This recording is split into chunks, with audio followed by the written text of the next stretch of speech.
নবী এমন নবী যেখানে মুসা কালিমুল্লাহ আল্লাহ পাক রব্বুল আলামিনের সঙ্গে তুর পর্বতে গিয়ে কথা বলে।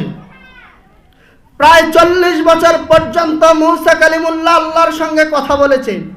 যেদিন 40 বছর পূর্ণ হবে, রবকে ডাক দিয়ে বলে, রব্বি আরনি, আল্লাহ একটু দেখা দাও। আমার আল্লাহ পাক রব্বুল আলামিন সুস্পষ্ট বলে দিলেন, লাম তারানি, মুসা তুমি আমাকে দেখবা না। কেন? তুমি আমি আল্লাহকে দেখার জন্য যে চোখ প্রয়োজন, তুমি মুসার মধ্যে সেই চোখ নাই। আমি আল্লাহকে দেখার জন্য যে ব্রেন প্রয়োজন, সেই ব্রেন তোমার মধ্যে নাই। যেই দেহের প্রয়োজন মুসা, তোমার মধ্যে সেই দেহ নাই। কিন্তু যেখানে মুসা আলাইহিস সালাম রব্বি আরনি বলে কান্না করেছে, আল্লাহ সুস্পষ্ট বলে দিয়েছেন লাম তারানি। সেখানে আমার আল্লাহ পাক রব্বুল আলামিন কোরআন শরীফে জানিয়ে দিয়েছেন, সুবহানাল্লাযী আসরা বিআবদিহি লাইলাম মিনাল মাসজিদিল হারামি ইলাল মাসজিদিল আকসা।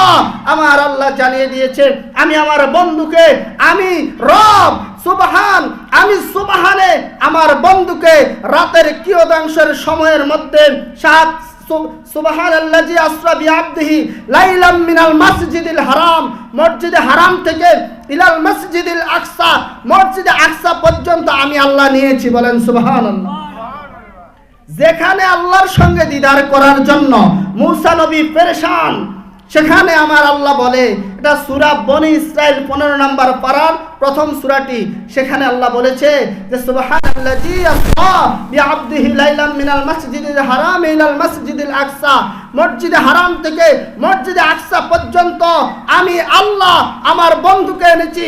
সেখান থেকে প্রথম আসমান থেকে দ্বিতীয় আসমান, দ্বিতীয় আসমান থেকে তৃতীয় আসমান, তৃতীয় আসমান থেকে চতুর্থ আসমান, চতুর্থ আসমান থেকে পঞ্চম আসমান, পঞ্চম আসমান থেকে ষষ্ঠ আসমান, ষষ্ঠ আসমান থেকে সপ্তম আসমান, এরপরে আরশ, কুরসি, লৌহ কলম সব কিছু সেট করে আমার আল্লাহ এবং রাসূল লা মাকানে দিদার করেছে। বলেন সুবহানাল্লাহ। অপর দিক দিয়ে হযরতে মুসা কালিমুল্লাহ যখন রব্বি আরনি বলে আল্লাহর কাছে দোয়া করেছে, আল্লাহ দেখা দাও, আল্লাহ বলেছে লাম তারানি, দেখবা না। তখন হযরতে মুসা কালিমুল্লাহ কান্না শুরু করে দিল। আমার আল্লাহ তার প্রতি একটু মায়া হলো।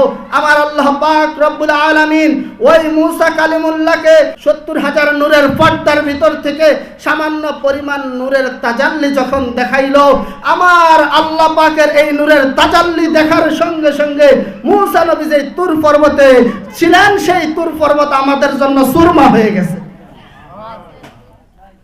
সেই তুর পর্বত জলে চারখার হয়ে গিয়েছে। এখন যেই নবীকে আল্লাহ দাওয়াত দিয়ে লা মাকানে নিয়েছেন, লা মাকান বলতে কি বুঝি? যেখানের অস্তিত্ব সম্পর্কে পৃথিবীর কেউ জানে না, সেখানে শুধু আল্লাহ ছিল আর ছিল তার রাসূল। বলেন সুবহানাল্লাহ। তারা দুইজন সেখানে প্রেমের খেলা খেলেছে, 27 বছর কাটিয়ে ফেলেছে। এবার বলেন, যেখানে মুসা নবীও নবী, আমার নবীও নবী, মুসা নবী যখন তুর পর্বতে উঠেছে জুতা পায়ের মধ্যে ছিল, আর আমার নবী যখন ওই আরশের মধ্যে উঠতেছে, আমার নবী ভাবতেছে, হায় রে, মুসা নবীকে তো আমার আল্লাহ ধমক দিয়েছিল, কেন তুর পর্বতের মধ্যে মুসা আলাইহিস সালাম জুতা নিয়ে উঠতেছে? আমার আল্লাহ একটা ধমক দিয়েছে, মুসা জুতা খোলো। মুসা নবী জুতা খুললেন। আমার নবী ভাবতেছে, এখন আমিও তো আরশে উঠতেছি, আরশের মধ্যে আমার পা মোবারক রাখবো, আমিও জুতাটা খুলি। আমার নবী নিজের জুতা মোবারকটা যখন আস্তে আস্তে খুলতেছিলেন, হঠাৎ করে দেখা যায় থরথর করে আরশে আজিম কাঁপতে আছে। বলেন সুবহানাল্লাহ। আমার নবী ডাক দিয়ে বলে, আল্লাহ ঘটনা কি? আরশ কেন থরথর করে কাঁপতেছে? আরশ কেন কাঁপতেছে? আরশকে জিজ্ঞেস করা হলো, আরশ তুমি কেন কাঁপাকাঁপি করতেছো?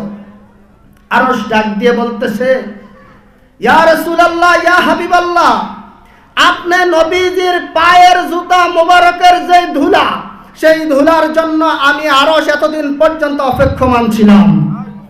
আমার ইচ্ছা ছিল, ইয়া রাসূলুল্লাহ, আপনি নবীজির পা মোবারকের জুতা মোবারকের নিচে যে ধুলা থাকে, ওই ধুলাবালি দিয়ে আমি আরশ ধন্য হয়ে যাব। কিন্তু নবী গো, এখন আপনি যে জুতা মোবারকটা খুলতেছেন, আমি তো ধন্য হতে পারবো না। ইয়া রাসূলুল্লাহ, আপনি দয়া করে জুতাটা খুলবেন না। যেখানে মূসা আলাইহিস সালাম তুর পর্বতে উঠেছে, জুতা নিয়ে আল্লাহ ধমক দিয়েছে, সেখানে আমার দয়াল নবী, আমার নবীকে আরশে আজিম কান্না করতেছে ধুলার জন্য পায়ের। বলেন সুবহানাল্লাহ। আমার নবী আর অন্য নবীও এক হতে পারে? আমার নবীর শান আল্লাহ বলেন ওয়ারাফা'না লাকা যিকরাক।